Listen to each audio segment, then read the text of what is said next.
Hey, and welcome back to My Business Playbook. I am so excited that you are with us today. Today, we are joined by one of my clients and dear friends, Georgia Norton Lodge of Georgia Draws a House. We're talking about her big wins that she's had recently. We're talking about the big journey that she's taken from side hustling as an artist, drawing houses in her bedroom to where she is now. And I think you're gonna love Georgia's story and her journey. So let's do it.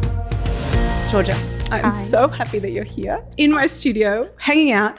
We've worked together for a while and we've become really good friends, and it's such an honor to have you on the pod and to talk about your business journey, all the amazing stuff that you've been able to do. But first, I want to start with what kicked everything off.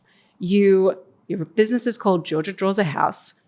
When did you actually draw your first house and how did this come about? That's a really, really good question that I've never been asked before. Yes. So basically, Georgia Draws a House started in 2014 when my sister, she's a writer, she was writing her first ever book. It's called Almost Sincerely, and it's based in the neighborhood that I grew up in. Yeah. And at that time, I was studying across the road and I was studying to be a graphic designer. So she asked her publisher, can my baby sister design the cover of this book? And they were like, sure. I don't know why they said yes. Like, they had no idea who I was, nothing like that.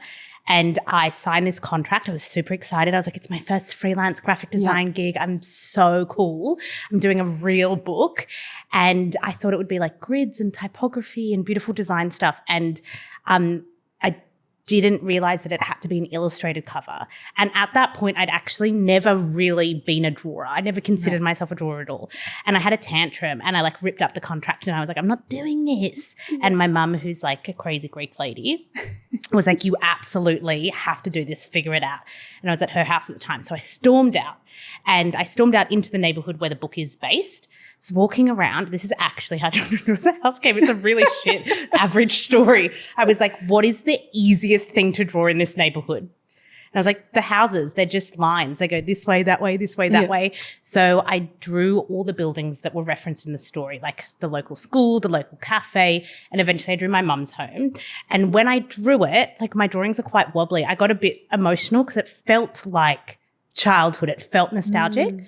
And I went and I knocked on my mum's door after like a big argument. And I was like, I've drawn your house for you. What do you think? And my mum was like, it's amazing. I love it. I love it. I love it. And she got the Greekest, goldest frame, like way golder than this, the most gold frame you've ever seen in your life. And she put it in the hallway. And then I was so like, it's so sweet. I was like, amazing. I'm an artist. I'm going to change my career. And then I sort of remembered your mum always tells you you're doing a pretty good job. Yeah, she hangs up your kindergarten. Yeah. She hangs up everything. Like, I was like, oh, okay, fine, whatever. Maybe I'm average. And then my mum's friend came over and was like, oh my gosh. So this is 2014. Yeah. There's lots of house drawers now, but at this point there is not. Yeah. She goes, Donna, where did you get your house drawn? I've been looking for someone to draw my house for years. And mum was like, I know the artist. She's live in the front room. And I drew her house. And then I drew her friend's house. And then I drew her friend's uncles, dogs, whatever's house. Yeah. And then I started a Squarespace and started an Instagram account, and Georgia Draws a House was born. That's amazing. When, I know that you did drawing drops for a long time. Talk to me about the progression of like random people being like, can you just draw my house, to, oh my gosh, I've got to figure out how to structure this a little more. What was that journey like? Okay, cool. So I drew houses like that, all ad hoc and all random, from about 2014 until 2020. Yeah. And 2019 is when I quit my job to do Georgia Draws a House full time. Yeah. So through that time, up until 2019, I'm just drawing all the time, taking orders, taking people's like credit card payments sometimes through my Instagram, just being like the worst business owner ever. And then in 2019, I started to realize that like it was a real thing and I could probably leave my awful design job and focus on this. But at that point, I'd also been a designer for a long time, so I was a bit nervous to do that. Yeah. So in my delirium, 'cause I'm really tired, like drawing houses, I know it seems like it's a pretty easy thing to do, but if you have a full-time job and you're doing that all night, and I was like, at this point, I'm drawing hundreds of houses a year, like all over the world.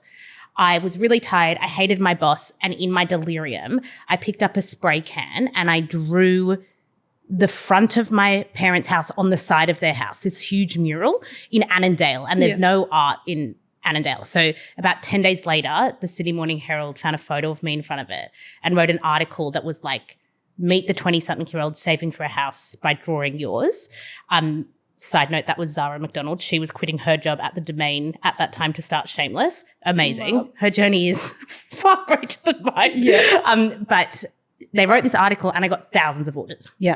And so I was like, I have to kind of sort this out. Yes. So I started sorting it out firstly by quitting my job, so I just had all the time to do it. And then I knew that I was going to fall pregnant. Yeah. So this is in 2021. And I was like, I absolutely cannot do this like this anymore. Yeah.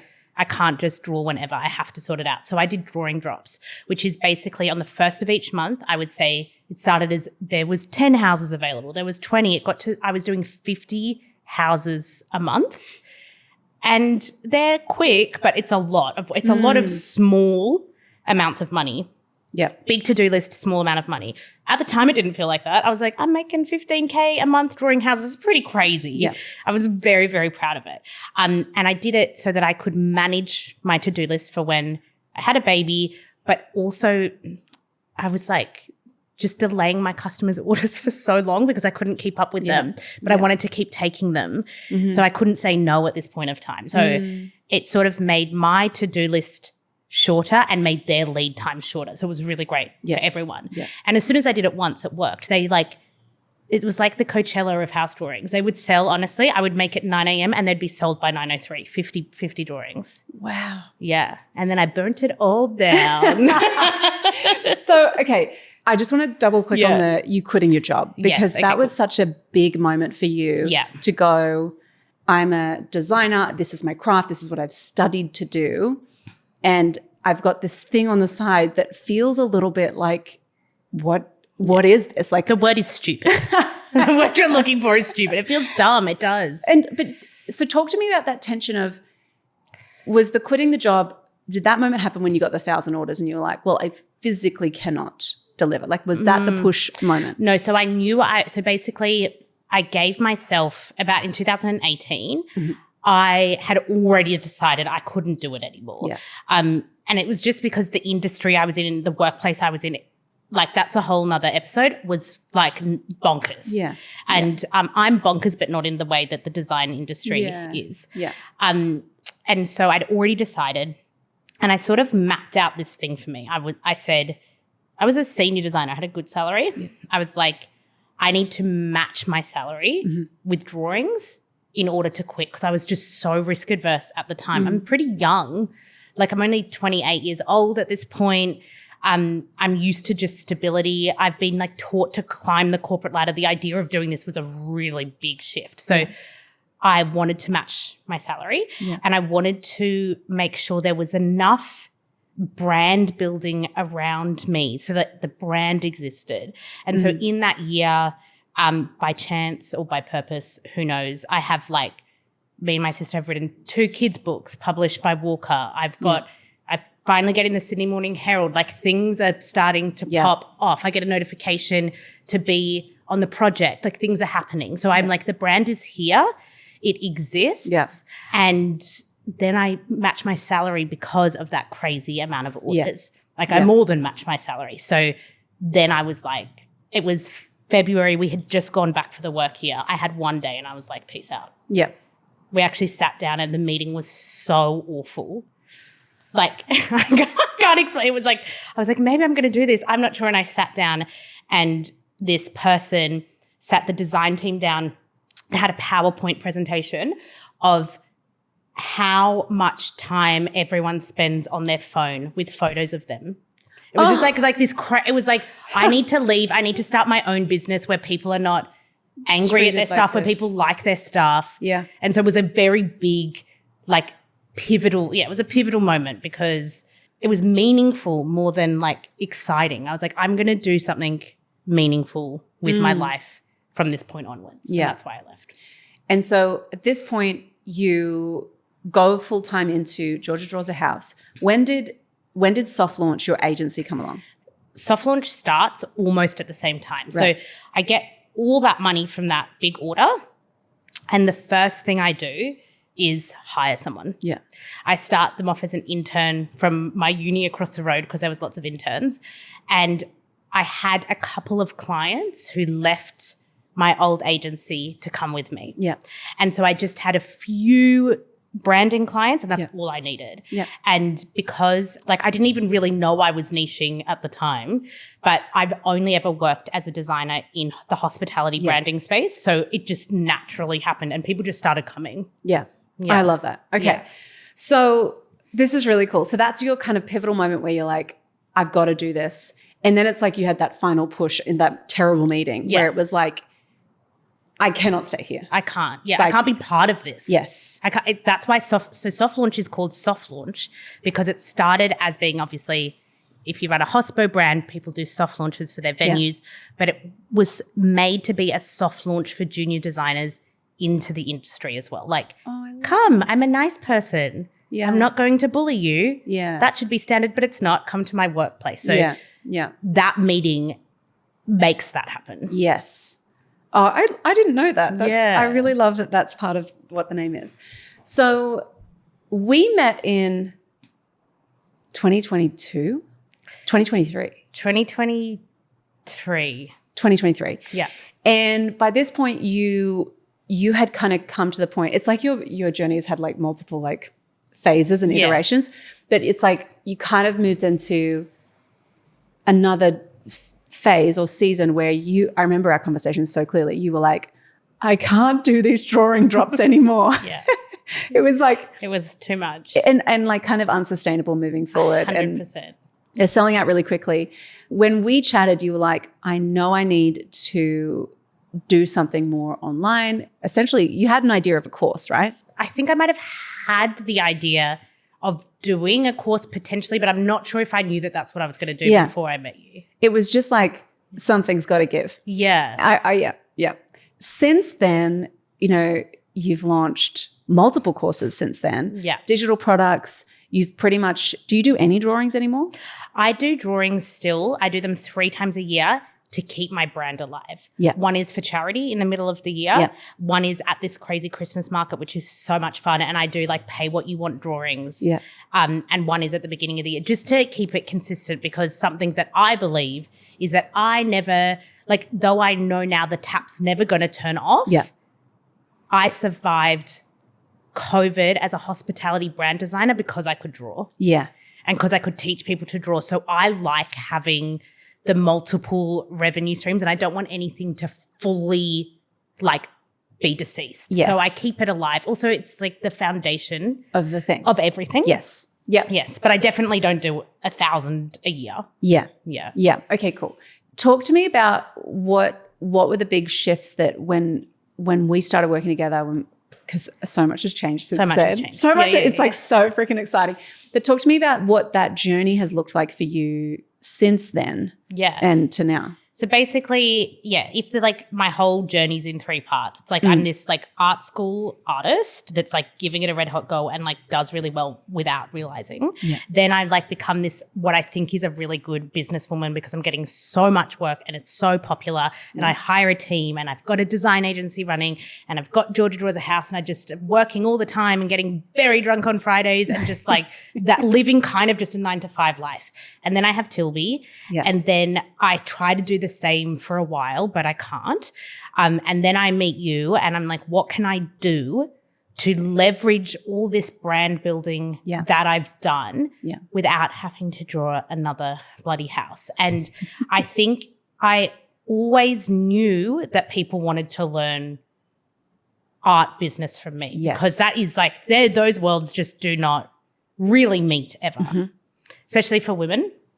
Especially for my students. I've had over 900 now, and they're of all ages. A lot of them are over 50, over 60. Yeah. And so I think we sit down and you're like, you have to build your course. And then I'm like, okay, cool, but I'm going to start really small because I'm terrified of promising people things that I don't know that I can do. So I start with become an artist from home, and that's a really low risk situation where I teach people how to start a side hustle. Yeah. And it just went off. I remember the first time it didn't act like, now I look, I'm like, I thought it went off. It didn't really go off, but it really felt like it went off. I had like 15 students or something and I made like 15 to 20 grand. And I was like, oh, that's sick. Yes. I'm amazing. I thought it was so cool. Well, I remember the first time I launched a course, I think it was in COVID. It was a $279 thing. It was called My Marketing Playbook.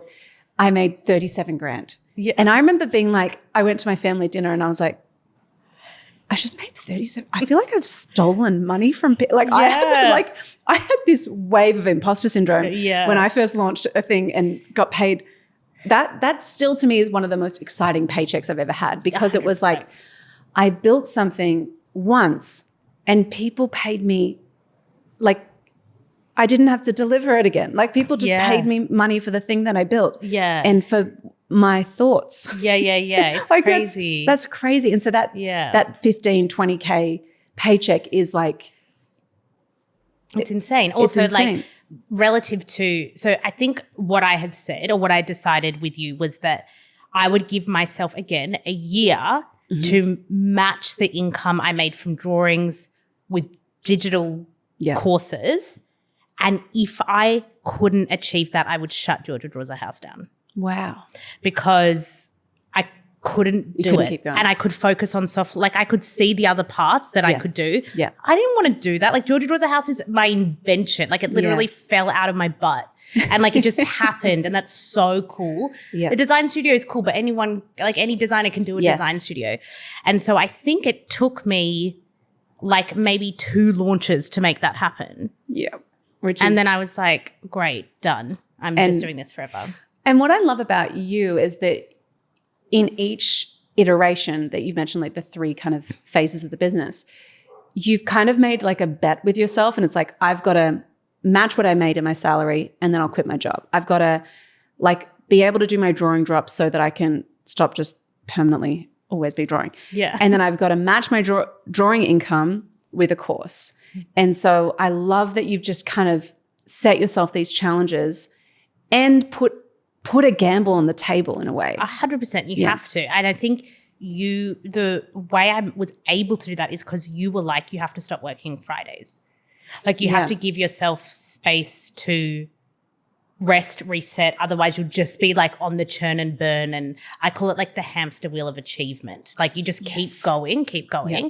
And so because I took Fridays off, I just made the rest of my time way more effective. And I committed, because I was in your program in the Next Level Club, I committed the day that whenever our coaching call was to work on the course. So it happened quite quickly. It happened so quickly, I think Georgia. I did it in like 6 weeks of doing the Next Level Club. Yes. No, I remember the message I got from you. Sent me a video and you were like, I think I just made 10 grand.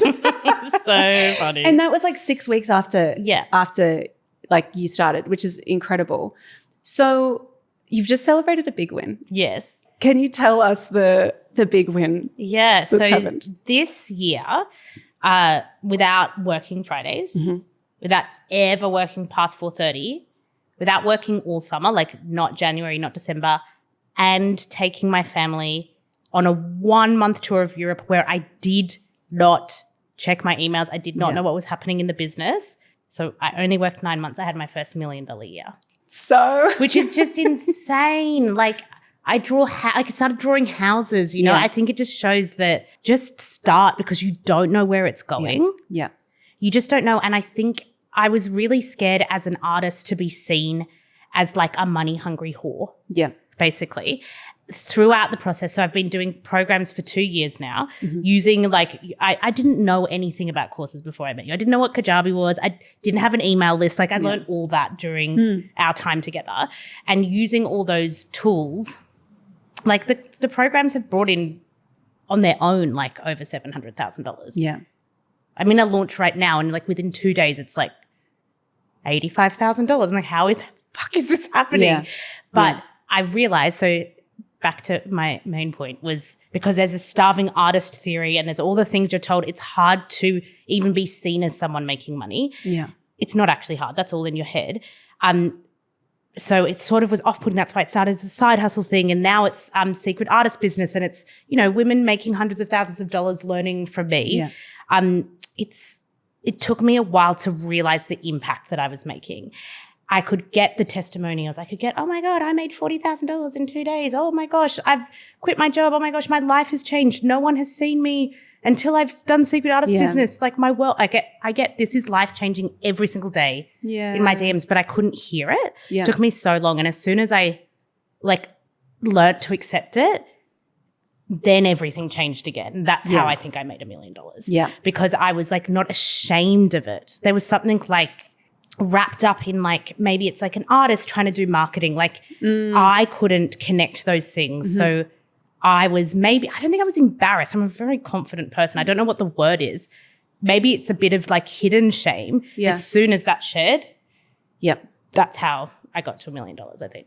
And I think that's so interesting because I know for me, when we hit our first million, there was a precursor that happened maybe a couple months earlier where I had to work through, I think for me, it was the responsibility piece. I felt I can only have 30 clients because I can wrap my arms around 30 clients and I can know them personally and I can that was my ceiling of how could I possibly have 100 clients, 200 clients, 1,000 clients if that means I'm not a good person because I can't possibly know that many people and can't possibly hold that many people. And I had to work through that. And as soon as I said, actually, I'm going to do my best and I'm going to show up and I'm going to give them the tools and the system, but ultimately the results are not my responsibility. As soon as I understood that, it was and then straight away it was this next jump. So I think it's so interesting that for you it was a similar thing of working through, why do I feel this weird shame about making money? Yeah. And as soon as you unlock that, it's you can step in again. You can step in, and it's every time there's a hidden identity thing that you've got to work through. Talk to me about if you were to look back on your journey and look at the pivotal moments where you've made a leap or you've backed yourself, what would you say to someone who maybe feels like they're in that little bridge at the moment and they feel that tension? What would be your advice to someone who's there? I would say, if you're there and you've got there, you've taken way bigger risks already. Mm. You've probably quit your job, your cushy job at some point.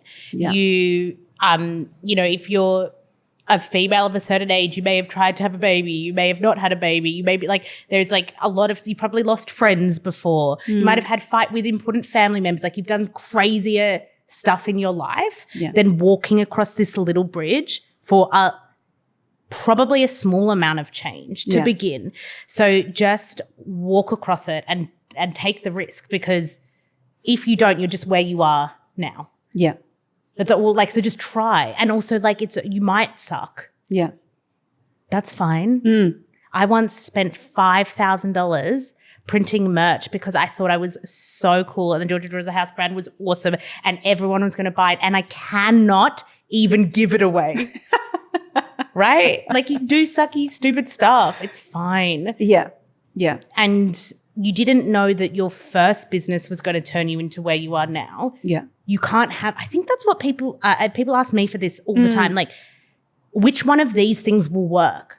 Yeah. I don't know. How do we no one knows that. I didn't know that secret artist business was going to work. I invested in learning to launch. I invested in my education. I invested in Facebook ads. I risked. Yeah. Yeah. You just have to be, this is coming from also the most risk-adverse person ever, but you have to be a bit risky. Yeah, you do. And I would not say I didn't know that about you, that you were a risk-averse person. I think I'm I don't know how to say this without just completely contradicting myself, but this is my true, honest, inside thoughts. Yeah. I do things I know I will do good at. Yeah. That's why when I went to economics school at Sydney Uni to be Prime Minister of the world, I quit very soon because I soon found out I would not be good at it. I don't necessarily climb hills that I'm bad at. That's why I'm risk adverse. Launching Become an Artist from Home, launching a course, I knew there was hundreds of people in my community ready to go. Yeah. So in that way, I feel like I'm educated risk, maybe. Yeah. Yes. in that Yeah, way. I really like that. I would not go, you know what? I'm going to shut down my shop. I'm going to fire all my staff and I'm going to start an ice cream truck. Yeah. Like I wouldn't do something so out of my world. Yeah, it's always like a logical extension. Yes. I think the mistake I see people making when they do create courses is they launch something, they create a product that they haven't actually asked their dream client if they actually want. And I see it time and time again where it's like the thing that you've done really well is you've built a community, your online presence is really strong, your brand is really strong. And so people are drawn to you. You already had a captive audience. Yeah. And not to say you need a big audience to start, but you need to know if people want the thing you're going to sell. Yeah. And I think building an audience is not a fluke. And a lot of people think it's a fluke. No. Oh, you must have just had, one thing go viral. You must have just, joined at the right time or had the right niche. And I don't have the right niche, so it can't possibly happen for me. Or the Instagram golden era is done. It's like, no, you can get found so much easier on Instagram right now. Let me tell you a story. Tell me. This week. Yeah. On Tuesday, I posted it was kind of like a business thirst trap. It's a photo of me from my 30th, way older now, but I look really cute. Yeah. And it talks about the October spell, which is about the idea, my birthday's next week. It's the idea that you should start things in October because you've only got 3 months. So you have enough time to execute something, but not enough time to fail. Yeah. I did this post. This person saw it. Yeah. My audience is all females. This man saw it and he was like, oh my God, I love your stuff. And I was like, you should come to this masterclass I'm hosting in 1 hour. He was like, great, I'll see you there. He came to the masterclass and he enrolled in Secret Artist Business that day. Love it. Like that's that audience weird magic stuff. Yeah. Like and it's because you're doing everything correct on there. Yeah. Yeah. And you're showing up and it's the unsexy doing the reps and some posts you do are flops and you're like, I did a post today. It was so bad. And my students, it has 10 likes. I'm like 150 views. I'm like, well, I'm just going to put it there to make myself look really humble and normal. I know, totally. Yeah, but when you get the 12 likes, you're like, damn it. What? Yeah. What's happening here? Let's end with rapid fire questions. What is one overrated marketing strategy? Instagram. What's an underrated marketing strategy? Knocking on people's doors. Old school techniques. Okay. Love. Murals. I paint murals and get brand gigs. Okay. Yeah. I can't do that. Yeah, I can do it for you. I can't do that myself. Okay. What is a lifestyle flex that you're proud of? Being able to take my whole family to Europe whenever I want. Yeah, I love it. What do you think little Georgia would say if she saw you now? Oh, she'd be so proud. Yeah. And she'd also be like, please be quiet sometimes. Please, my ears, they hurt. No, she would be so proud. Yeah, I think she would just think, I can't believe this is possible. I whenever people ask me questions like that, I think of my mum because she wouldn't call herself an artist, but she's an artist. She paints 10 things every day. Her room's filled with art. And honestly, I know you said earlier things about, is it the right time on the internet? Some people think they blame that for why they're not working, whatever. But I do think that in some senses, I'm like, if Instagram and the internet existed when my mum was this age, maybe she wouldn't have been in her tourism job forever. Maybe she would have been an artist. Yeah. So I feel like I'm really I'm grateful when if I think about being my mum's age, I'm grateful to look back. And if I think about being little Georgia, I'm grateful to look forward. Yeah. I'm just mainly grateful. It's a pretty privileged position to be in. It's beautiful. Yeah. Well, I'm so proud of you, my friend. Thanks for joining us today. It's such a pleasure. Of course, anytime. Yeah. So good.